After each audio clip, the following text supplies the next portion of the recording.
Yes students, now we will discuss the new topic which is capital market.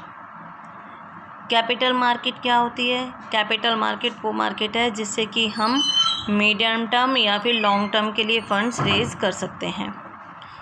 तो इसकी definition क्या है? Capital market refers to all those facilities and institutional arrangements, यानी कि वो facilities या institutions जो कि हमें मीडियम टर्म और लॉन्ग टर्म फंड्स प्रोवाइड कराते हैं जिनका मैच्योरिटी पीरियड 1 साल से ज़्यादा होता है. तो capital market refers to facilities and institutional arrangement through which medium term क्या होता है? 1 साल से ज़्यादा का टाइम पीरियड, और आपका जनरली मीडियम टर्म होता है हमारा 1 to 3 years, and long term means more than 3 years are raised and invested whose maturity period is more than 1 year. जब हमें फंड्स की ज़रूरत होती है 1 साल से ज़्यादा टाइम पीरियड के लिए, तो generally we can access through the capital market. We can raise funds from the capital market. Now capital market is of 2 types. First one is primary market, second one is secondary market. Primary market is also called as new issue market, while secondary market is also known as stock exchange. Primary market क्या होती है? जहाँ पर हम new securities को issue करते हैं, नए शेयर्स या डिबेंचर्स को इशू करते हैं. और सेकेंडरी मार्केट वो मार्केट है जहाँ पर हम एग्जिस्टिंग सिक्योरिटीज़ को इशू करते हैं. इनके बारे में हम आगे अभी डिटेल में पढ़ेंगे. तो जहाँ पर न्यू सिक्योरिटीज़ को इशू किया जाता है वो प्राइमरी मार्केट है. जहाँ पर हम एग्जिस्टिंग सिक्योरिटीज़ को इशू करते हैं, यानी एग्जिस्टिंग शेयर्स या डिबेंचर्स को सील करते हैं, then it is come under secondary market. Now what are the features of capital market? First of all we will discuss the features of capital market securities. सबसे पहला इसका feature क्या होगा? जैसे हमने कहा, ये मार्केट से हम फंड्स रेज कर सकते हैं मीडियम और लॉन्ग टर्म के लिए. तो यहाँ पर हमारा फर्स्ट फीचर क्या होगा कि capital market deals in medium and long term securities like equity, shares and debentures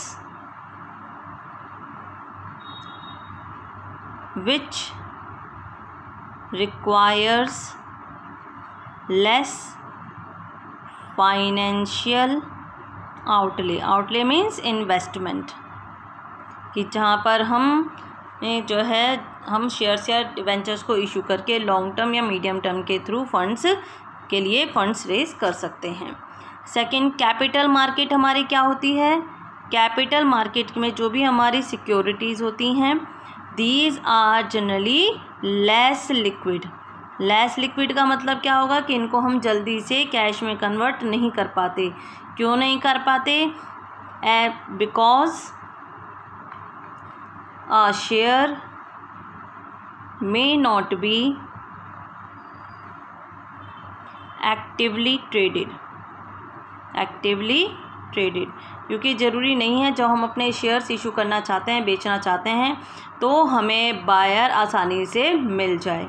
तो इसका मतलब है शेयर्स में नॉट बी एक्टिवली ट्रेडेड का कि it may not easily find a buyer. अब यहाँ पर लिक्विडिटी का मतलब क्या होता है? Quickly convertible into cash. अब जो हमारी कैपिटल मार्केट की सिक्योरिटीज़ हैं उन्हें हम जल्दी से कैश में कन्वर्ट इसलिए नहीं कर पाते क्योंकि ज़रूरी नहीं है कि हम आज फंड की ज़रूरत है, हम अपने शेयर मार्केट में बेचने के लिए जाते हैं तो हमें उसी सेम टाइम पर बायर भी हमारी सिक्योरिटीज़ के लिए मिल जाए. तो इसलिए मनी मार्केट के कंपैरिजन में कैपिटल मार्केट की सिक्योरिटीज़ लेस लिक्विड होती हैं. देन कैपिटल मार्केट के जो इंस्ट्रूमेंट्स हैं वो क्या होते हैं? हमारे आर रिस्कियर होते हैं, जबकि हमारे मनी मार्केट के इंस्ट्रूमेंट लेस रिस्की होते थे. ये रिस्कियर क्यों हैं? Both in terms of riskier क्यों हैं कि एक तो इनकी जो रिटर्न है वो श्योर नहीं होती, रिटर्न एंड प्रिंसिपल रीपेमेंट। दो मेन रीज़न हैं। कैपिटल मार्केट के जो इंस्ट्रूमेंट्स हैं वो ज़्यादा रिस्कियर होते हैं। एक तो इनकी रिटर्न क्या नहीं होती, नॉट श्योर, कि मान लो हमने आज शेयर परचेज़ किए, हमने किस लिए परचेज़ किए थे, किसी कंपनी में के शेयर्स हमने परचेज़ किए थे, वहाँ पर हमने इन्वेस्टमेंट की इस एम से कि हमारा जो है फ्यूचर में शेयर के प्राइसेस इंक्रीज़ होंगे, लेकिन ये भी हो सकता है इंक्रीज़ होने की बजाय वो डिक्रीज़ हो जाएं। ठीक है, तो ज़रूरी नहीं है तुम्हें उतनी रिटर्न मिले जैसा तुमने एक्सपेक्ट किया था। दूसरा, अगर हम डिबेंचर इशू करते हैं या फिर लोन लेते हैं लॉन्ग टर्म के लिए, तो उसे भी रिपे करना कंपलसरी होता है कंपनी के लिए, क्योंकि अगर वो रिपे नहीं करते दैन जो भी लैंडर्स हैं उनके अगेंस्ट लीगल एक्शन ले सकते हैं। तो इसलिए कैपिटल मार्केट ज़्यादा रिस्कियर है as compared to the money market. फिर इसका नेक्स्ट फीचर है हमारा कि capital market yield a higher return for investor।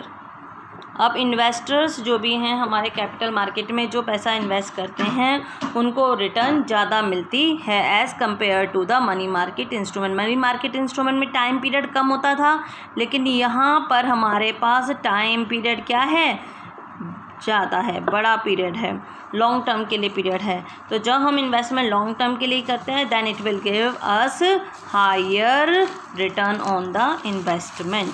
So these are the 4 features of capital market. इसके साथ साथ अब हम कैपिटल मार्केट की बार बार बात कर रहे हैं फंड्स रेज़ करने की, इन्वेस्टमेंट करने की। तो ये जो कैपिटल मार्केट के थ्रू हम फंड्स कैसे रेज़ कर सकते हैं, कौन कौन इसके मेजर पार्टिसिपेंट्स हैं कैपिटल मार्केट के।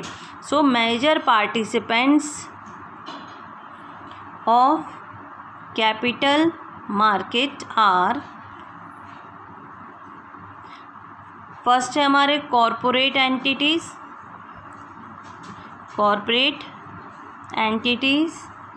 नंबर 2 इसमें आते हैं हमारे स्टॉक एक्सचेंजेस, इसके थ्रू भी हम फंड्स रेज कर सकते हैं, अपने शेयर्स या डिबेंचर को सेल परचेज कर सकते हैं। देन आते हैं हमारे डेवलपमेंट बैंक्स, इनसे भी हम लॉन्ग टर्म के लिए, मीडियम टर्म के लिए फंड्स रेज कर सकते हैं। फिर आते हैं हमारे कमर्शियल बैंक्स। कमर्शियल बैंक पहले केवल 1 साल के लिए ही मीन्स शॉर्ट टर्म के लिए फ़ंड्स प्रोवाइड करते थे, लेकिन अब आज की डेट में ये मीडियम और लॉन्ग टर्म के लिए भी फ़ंड्स प्रोवाइड करते हैं। In the same way financial institutions which also provide funds for long period of time as well as foreign investors and last में हमारे आते हैं ordinary retail investors from members of the public. Mean जो public हमारी securities में पैसे लगाती है, इन्वेस्टमेंट करती है। So these are the major participants of capital market through which we can easily raise funds for long period as well as for the medium term.